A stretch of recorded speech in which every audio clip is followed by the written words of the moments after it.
Summer holidays வந்தாச்சு, நம்ம GT Holidays வந்தாச்சு. GT Holidays, South India's #1 travel brand. மார்க்கெட்லயே கம்மி சேதாரத்துல இன்னும் 1% தள்ளுபடி கொடுப்போம். ஓகே, வைரநக கேரட்டுக்கு 5000 தள்ளுபடி கொடுப்போம். தள்ளுபடி திருவிழா. எந்த நிறுவனமாவது வீட்டுக்கு போகாத, வீட்டை பார்க்காத, இங்கே இரு, எங்களையே பாரு அப்படின்னு சொல்லுச்சா? இல்லை சார், ஆனால் பிடிக்குது, பிடிக்கலை. அப்படி இருக்கிறவங்கள பிடிக்கும். உங்கள் ஆஃபீஸில் நாளை காலையில் யார் வரலன்னா ஷட்டர் திறக்காது. யார் வரலன்னாலும் ஓடு சார், அதுதான் யதார்த்தம். என்னமோ பண்ணிக்க, ஆனால் ஒரு டைம் லிமிட் செட் பண்ணிக்கோன்றாங்க. வீட்டுக்கு வந்தால் வீட்டுக்கு வா, வீட்டுக்கு ஜென்ரல் மேனேஜராக வந்துடாது இல்லையா? பெட்ரூமுக்கு வந்தால் கணவனாவா, பெட்ரூமுக்கு வந்து நீ அக்கௌண்டண்ட்டாக வந்துடாது. அது நாளைக்கு அந்த பணம் வருமா? எங்கே பெட்டில் படுத்துக்கிட்டு ஃபோனில் அந்த பணம் வருமா வராதா, அவனை சீக்கிரம் கொடுத்தா பரவாயில்ல அப்படின்னு கேட்டுக்கிட்டு இருந்தா மனைவி எப்படி இருக்கும்? பவர் தான் எல்லாம், பணம் தான் எல்லாம், பதவி தான் எல்லாம், ஆஃபீஸ் தான் எல்லாம். ஆமாம், நீங்கள் கஷ்டப்பட்டப்போ ஜீரோவில் இருந்தப்போ அது சோறு போட்டுச்சு, நல்லா வந்துச்சு, நல்லா இருந்துச்சு. இன்றைக்கும் அதை மதிங்க, நன்றியோடு இருங்க. ஆனால் வாழ்க்கையை இழந்தாவது அதுக்கு நன்றியோடு இருக்கணும்னு யார் சொன்னால்? இல்லையா? அது பெருமை வேறு. 25 வருஷமாக லீவே போடாமல் இருக்கேன். வீட்டில் ஒய்ஃப் எப்படி இருக்காங்க, அது எங்களுக்குள்ளே சண்டை வந்துட்டு தான் இருக்கும். இது என்ன பெரிய 25 வருஷமாக நீ போட வேண்டிய லீவை போட்டிருந்து அவங்கள கூப்பிட வேண்டிய இடத்துக்கு கூப்பிட்டு போய் பேச வேண்டியதை பேசி செய்ய வேண்டியதை செஞ்சுருந்தா சண்டை குறையும். 9 மணிக்கு வந்து 5 மணிக்கு போகணும்னு ரூல் புக்கில் எழுதியிருந்து 9 to 5க்குள்ளே வேலையை முடிக்கலைன்னா சிஸ்டமில் பிரச்சனை இருக்குது. அதை விட்டுட்டு வர்றவன்ட்ட வந்து ஒத்துப்போப்பா, இப்படி இருந்தால் தான் கம்பெனிக்கு பிடிக்கும் அப்படின்றதெல்லாம் வந்து உன்னுடைய மாற்ற முடியாத தன்மைக்கு எம்ப்ளாயினுடைய வாழ்க்கையை பலிகடாவாக்குறது.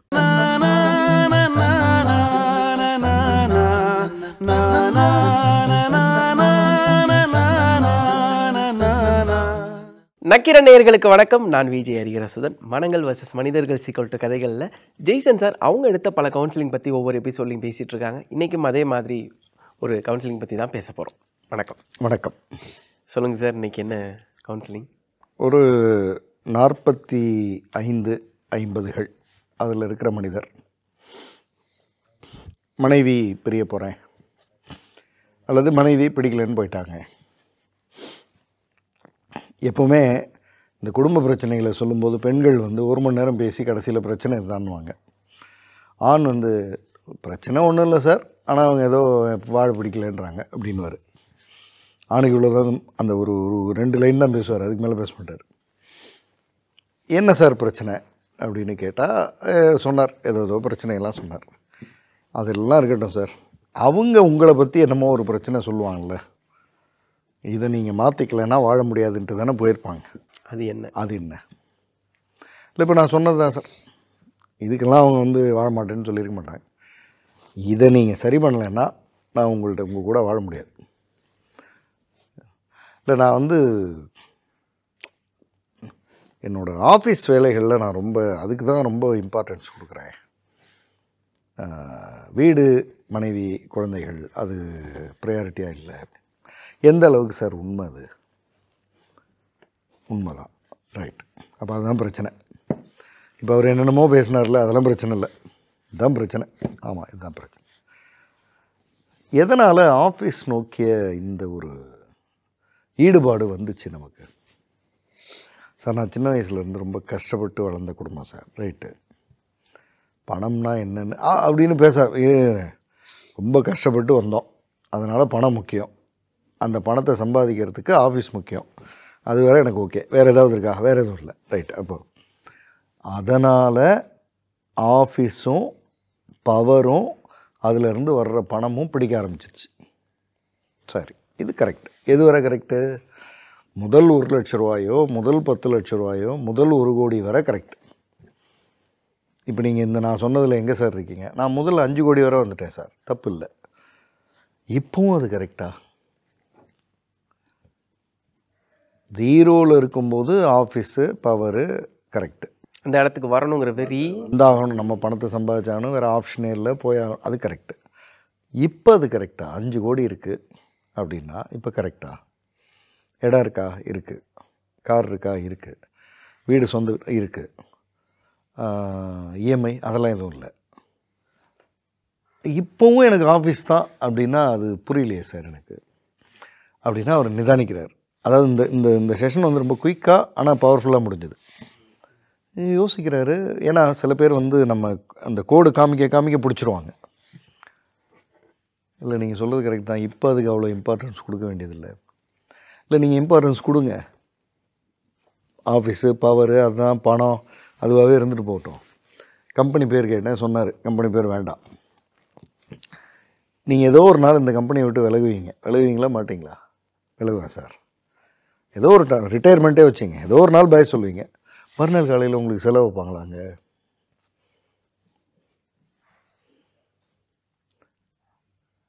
யோசிக்கிறார். எந்த ஆஃபீஸ்லையாவது பார்த்துருக்கீங்களா இதுவரை?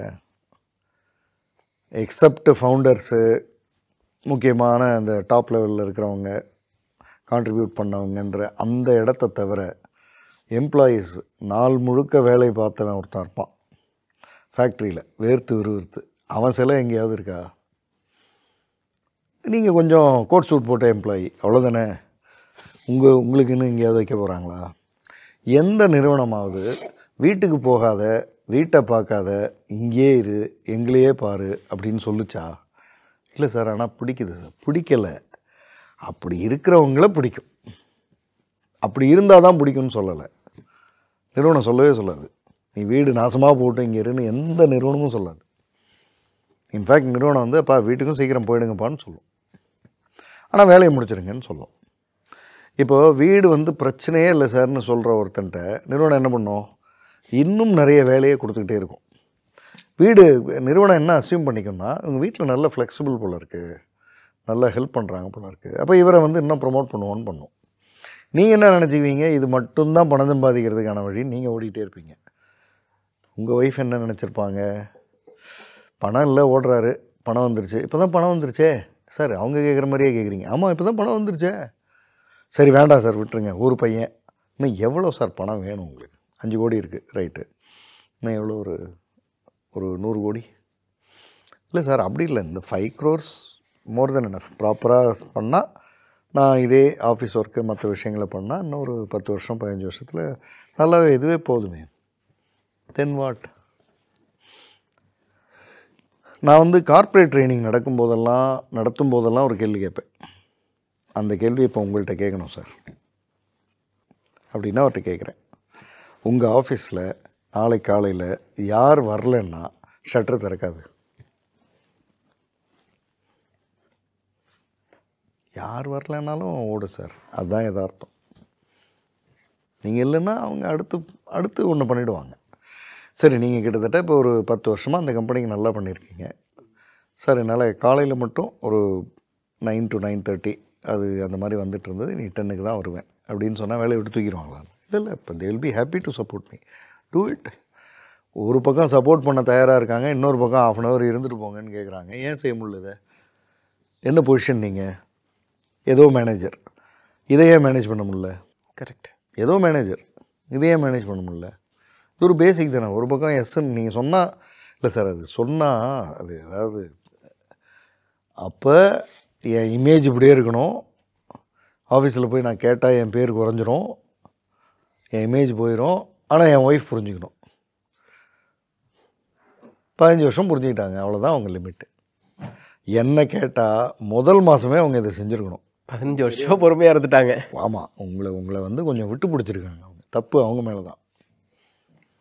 முதல் 3 மாதத்துக்குள்ளே இழுத்துருந்தாங்கன்னா நீங்கள் கரெக்டாக போய்ட்டு கரெக்டாக வருவீங்க. உங்கள் வேலை அவங்க வந்து ஆஃபீஸ் போக வேண்டாம்னு சொல்ல, வேலையை முடிக்க வேண்டாம்னு சொல்ல, ஆஃபீஸில் இன்வால்வ்டாக இருக்க வேண்டாம்னு சொல்லவே இல்லை. என்னமோ பண்ணிக்க, ஆனால் ஒரு டைம் லிமிட் செட் பண்ணிக்கோன்றாங்க. வீட்டுக்கு வந்தால் வீட்டுக்கு வா, வீட்டுக்கு ஜென்ரல் மேனேஜராக வந்துடாது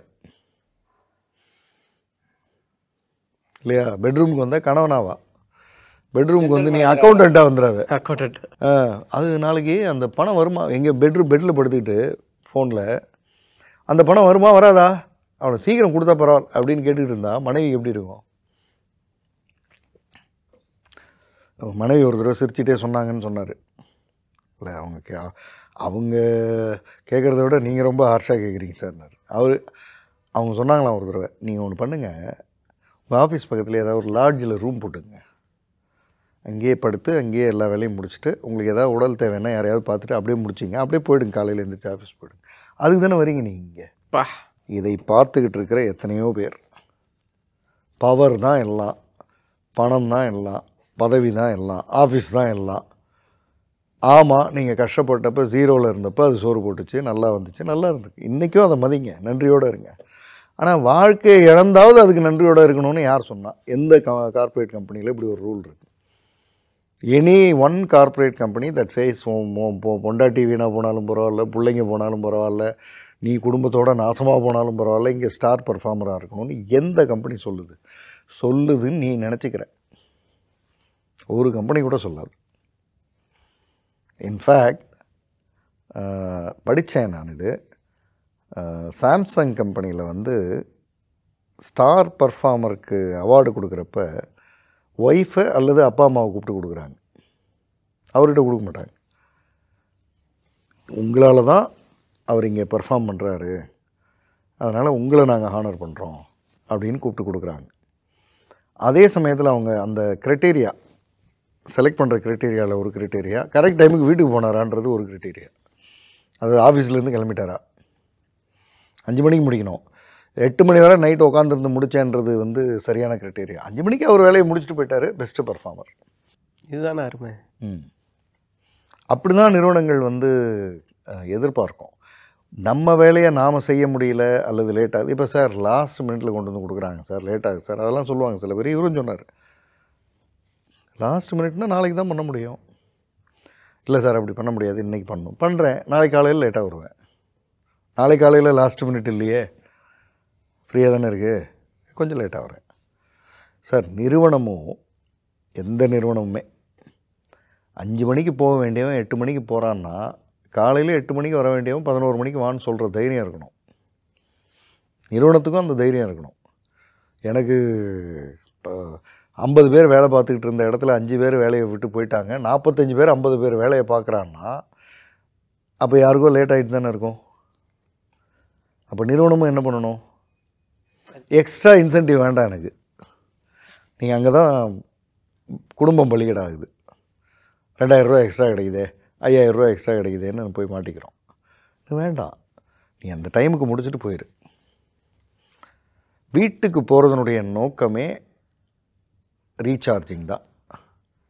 ஃபேமிலியோட குழந்தைங்களோட பேசி சிரித்து மறுநாள் காலையில் வரும்போது அவர் ஜம்முன்னு வருவார். ஆனால் இங்கே என்ன பண்ணுறோம் நாம்? இது நிறுவனம் ஆங்கிலேருந்து சொல்கிறேன், சக்கையாக புழிஞ்சு 9 மணிக்கு அனுப்புகிறோம், நொந்து நூலாகி போவான். அங்கே போகிறப்ப 4 வார்த்தை பேசினா அங்கே எரிஞ்சு விழுறது. அப்போ அங்கே ரீசார்ஜ் ஆகலை, மறுநாள் காலையில் வேகமாக ஓடிடுவான், திரும்பவும் இங்கேயே பண்ணிகிட்ருப்பான். என்ன ஆகும்? ஒரு கட்டத்தில் அவன் பாய் சொல்லிட்டு போயிடுவான், அல்லது ஃபேமிலி பாய் சொல்லிட்டு போயிடும். அதுதான் இவருக்கு நடந்தது. இப்போ பாய் சொல்லிட்டாங்க, அவங்க பாய் சொல்லிட்டு போயிட்டாங்க.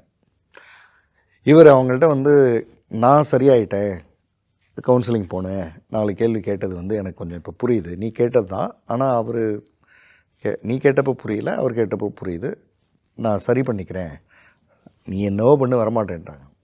வரவே மாட்டேன்ட்டாங்க. 6 மாதம் போச்சு. 6 மாதம் கழித்து எப்படியோ கன்வின்ஸ் பண்ணி கூட்டிகிட்டு வந்தார். அப்போ வந்து அவங்க சொல்கிறாங்க, நீ யாருன்னு தெரில, இப்படி தான் ஆரம்பித்தாங்க, நீங்கள் யாருன்னு தெரில, நீங்கள் என்னமோ அவருக்கு நல்லது செஞ்சுருக்கீங்கன்னு மட்டும் தெரியுது. ஏன்னா நான் சொன்னால் கேட்காதால 6 மாதமாக என் பின்னாடி நிற்கிறார் அப்படின்னா ஐ திங்க் அவர் ஏதோ இதாக இருப்பார், அதனால் நான் நம்பி வந்திருக்கேன் அப்படின்னு. இப்போ நல்லா தான் இருக்காங்க 2 பேரும். கரெக்ட் டைமுக்கு வந்துடுறாரு, கரெக்ட் டைமுக்கு போகிறாரு. இதெல்லாம் பரவாயில்ல, 4 நாள் நீங்கள் லீவ் எடுத்துக்கலான்னு இருக்கோம். அதை எடுக்க மாட்டேன். நான் வந்து 25 வருஷமாக லீவே போடாமல், அது பெருமை வேறு. 25 வருஷமாக லீவே போடாமல் இருக்கேன். வீட்டில் ஒய்ஃப் எப்படி இருக்காங்க, அது எங்களுக்குள்ளே சண்டை வந்துட்டு தான் இருக்கும். இது என்ன பெரிய 25 வருஷமாக நீ போட வேண்டிய லீவை போட்டிருந்து அவங்கள கூப்பிட வேண்டிய இடத்துக்கு கூப்பிட்டு போய் பேச வேண்டியதை பேசி செய்ய வேண்டியதை செஞ்சுருந்தா சண்டை குறையும். இப்போ ரீசெண்டாக 2 பெரும் கார்ப்பரேட் நிறுவனங்கள் வந்து ஞாயிற்றுக்கிழமை கூட நீங்கள் அங்கே இருக்காதீங்க, இங்கே என் ஒய்ஃப் மூஞ்ச பார்க்க எனக்கு பிடிக்கல அப்படின்னு கூட சொன்னாங்க. என்னென்னமோ யாரோ சொன்னாங்க. அதில் வந்து ட்விட்டரில் ஒரு கமெண்ட் வந்திருந்தது, கொஞ்சம் வித்தியாசமான கமெண்ட் தான், ஆனால் சொல்லணும் இங்கே. ஏன்னா இந்த நம்ம வந்து அந்த இந்த கவுன்சிலிங்கான பிரச்சனை இப்போ நாம் என்ன பேசுகிறோமோ அதே மனநிலை தான் அந்த டாப் லெவலில் இருக்கவங்களுக்கும் இருக்குதுன்னு எனக்கு தோணுது. கண்டிப்பாக. ஏன்னா அந்த மாதிரி வார்த்தை சொல்லி பவர் அது நாடு முன்னேறணுன்னா நாம் முன்னேறணும், எல்லாம் முன்னேறலாம். ஏன் வீடு யார் பார்த்துக்கிறது? நாடு முன்னேறப்ப குடும்பம் நாசமாக போனாலும் பரவாயில்ல, நாடு முன்னேறணும்னு யாரும் சொல்லலை. நாடு முன்னேறதுல ஒரு 10% குறைவாக இருந்தாலும் பரவாயில்ல, எல்லாரும் குடும்பத்தோட சந்தோஷமாக இருந்து முன்னேறது தான் வேணும். நாடு முன்னேறும், உன் குடும்பம் நாசமாக போகட்டும்னா அது தேவையில்லை எனக்கு. அப்படி ஒரு முன்னேற்றமே தேவையில்லை. யாரோ கேட்டாங்களே வல்லரசு ஆகிறது இருக்கட்டும், நல்லரசு ஆகிறது இப்போ நல்லரசு ஆகும் போது வல்லரசாக என்ன பண்ண போகிறோம் இப்போ? கண்டிப்பாக. என்ன அந்த ஒரு பெருமை, ஒரு மெடல் எங்கேயாவது விற்கிதா? வல்லரசுன்ற மெடலை வாங்கி குத்திக்கணுமா? அதெல்லாம் தேவையில்லை, அதெல்லாம் தேவையில்லை. என்னுடைய மனநிலைக்கு இந்த மாதிரி யாரோ 2-3 பேர் பேசுனாங்க, ஞாயிற்றுக்கிழமெல்லாம் போக வேண்டாம், இங்கேயே வந்து ஒர்க் பண்ணுங்கள் இதெல்லாம் சொன்னாங்க. அதுக்கு ட்விட்டரில் வந்து அந்த ஒரு வித்தியாசமான கமெண்ட்டு, நான் ஞாயிற்றுக்கிழமெல்லாம் வீட்டுக்கு போகாமல் இங்கே வந்து ஆஃபீஸில் வேலை பார்த்தா ஆஃபீஸ் நல்லா போவோம், நல்லா நீ நல்லா வந்துடுவேன், என்ன என் மனைவி தான் யாரோட போயிடுவா அப்படின்னு ஒருத்தன் எழுதியிருந்தான். இதுதான் கலை யதார்த்தம். இது புரியாமல் சும்மா நீ இங்கே வா 9 மணிக்கு வந்து 5 மணிக்கு போகணும்னு ரூல் புக்கில் எழுதியிருந்து 9 to 5க்குள்ளே வேலையை முடிக்கலைன்னா சிஸ்டமில் பிரச்சனை இருக்குது. அதை சரி பண்ணு. அதை விட்டுட்டு வர்றவன்ட்ட வந்து ஒத்துப்போப்பா, இப்படி இருந்தால் தான் கம்பெனிக்கு பிடிக்கும் அப்படின்றதெல்லாம் வந்து உன்னுடைய இயலாமை, உன்னுடைய மாற்ற முடியாத தன்மைக்கு எம்ப்ளாயினுடைய வாழ்க்கையை பலிகடாவாக்குறது. ஒன்று நிறுவன பார்வை. இவனும் சும்மா இருக்க மாட்டான், நிறுவனமே கேட்காது. இவன் தான் ஐயோ எங்கள் மேனேஜருக்கு வந்து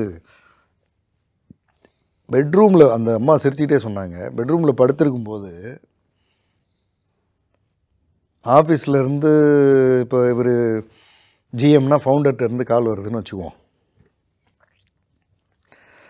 பெட்ரூமில் படுத்திருக்கிற ஒருத்தர் ஃபவுண்டர்கிட்டருந்து கால் வந்தால் பெட்லேருந்து எந்திரிச்சு நின்று பேசிகிட்டு இருக்காருன்னா, பெட்லேருந்து இறங்கி எந்திரிச்சு நின்று பேசுகிறாருன்னா, எந்த அளவுக்கு அந்த ஆஃபீஸ் மோகம், பவர் மோகம் எந்த இடம் வரை வந்திருக்கு. கண்டிப்பாக சார். ஏன் அங்கே வருது?